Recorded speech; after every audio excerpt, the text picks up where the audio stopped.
Hello all, I hope you've had a good day. I have to say, I'm a huge fan of Conor McGregor.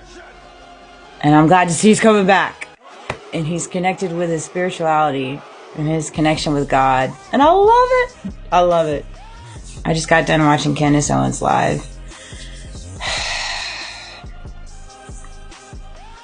I don't know. I mean, it just is hard. It's hard to swallow. Recognizing when those you trust the most are the ones that you have to be most careful of. Whether that be your family, your friends, your business partners, your colleagues, your government, the 3-letter digits, the churches, the religion. It's a lot. It's a lot to take in. It's a lot for me. I struggle with it. That's why I move and operate the way that I do. It's the only way that I can make it work for me. Because it's so hard for me to, fathom. Today at work, it gets so convoluted. It all gets so convoluted. But the facts are the facts. And if they say they are facts, it must be so. It must be so. So they say. A couple things came to me. When I clock fakeness or someone has a problem with me but pretending they like me or they're being genuine to me, but I can clock that they're not, you immediately see a change in me. Immediately, if not sooner. I get so exhausted of dealing with fakeness and people that have a problem with me but don't want to say it out loud. And people have a problem with you and they've never even shared a conversation with you in person. They're going based off hearsay, whatever they're connected to, whatever's paying them, whatever. And it's I just don't entertain it. I don't entertain it. At that point in the venture, it's okay, fine. I clock you, you see me, I see you, that's cool. We can have this fake conversation, we can have this fake interaction, and we can have this fake simulation, and I'm going to act accordingly, and you're going to act accordingly, and we'll move on. We'll move on past it. I don't hold expectations for people.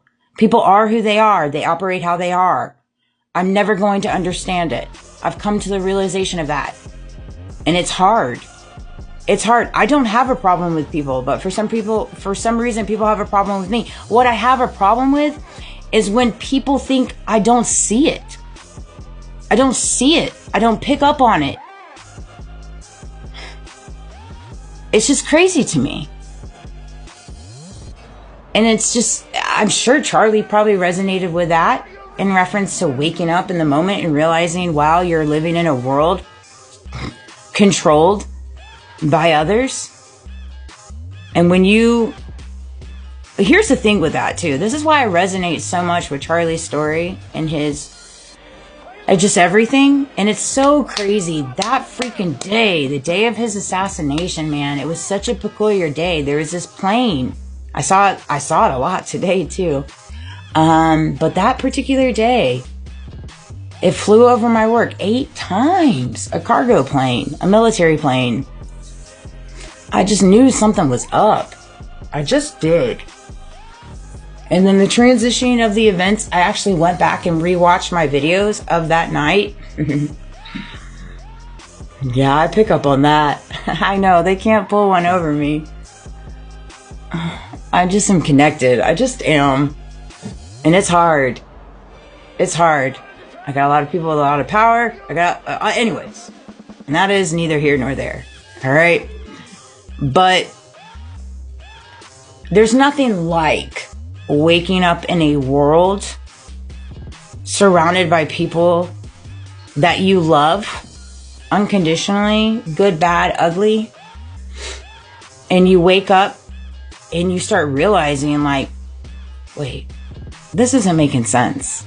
this thing is not making sense. This financing is not making sense. This creative language isn't making sense. This creative manipulation isn't making sense. Like, this doesn't connect. This doesn't connect. This doesn't connect. And so you start like going through these things. And I can see where Charlie probably started going through that the last like 6 months up to. And it's just the most treacherous thing for someone that carries a heart like he did and like I do to just come to the realization of it. It is the most gruesome thing. Not to mention he had 2 beautiful children to think about. He had his wife to think about. And I have my son to think about. I have my son to think about. And I move and operate accordingly. By the grace of God. By the grace of God, God helps me every single day. When it comes to everything I see, I know, I feel, I understand. And it's just crazy. It's absolutely nuts. But yeah, when I'm surrounded by fake people and people think that I don't clock them, that they're being fake, it's unfortunate. Don't be fake. Don't be evil. Don't be judgmental. Don't dislike someone when you don't know them. Don't do these things. It doesn't make sense. Change comes when you embrace regret while acknowledging there were no regrets. I'm going to finish this video here. I'm supposed to go to the store with my mom. So I love you guys. And thank you for all the love and support. And I have to say this too. I have gotten so much support and love and genuineness from people that don't even know me or people that I've just met in the last year, more so than people I've known my entire life. And I am beyond grateful for every single one of you. Physically, spiritually, emotionally, mentally, like all of you. You guys have saved my life. Saved my life. And you give me hope. And you give me faith in humanity and mankind. You do. That came up in a conversation with my coworker today. And it's so important to me that I need everybody to understand that I know that I have so many people in my corner. Maybe not those in the physical, but I do have those in the physical. And I'm blessed for every single one of you. And I hope I'm making you proud. I really, really do. I try my hardest. You know, it is very, very hard. I know I let people down and I know I'm very different. And I know there's a lot of things about me that people get ruffled about. And I'm really, really sorry for that. But I've learned that I can only operate in the way that is true for me. And I know it's not going to make sense to a lot of people. And a lot of people aren't going to agree with it. And I get that. But I felt very compelled to say that because I love you guys so very, very much. And thank you so, so very much. I owe my life to you. And so I will go down to my grave standing 10 toes down against corruption, greed, manipulation, coercion, blackmail, laundering, insurance fraud, all the convolutedness. The religious groups taking advantage of what God did in the words in the Bible and what Jesus Christ did on the cross for them to get the green light to be very greedy, manipulative people. That's what I will go to my grave fighting for. So I love you guys. Have a great night.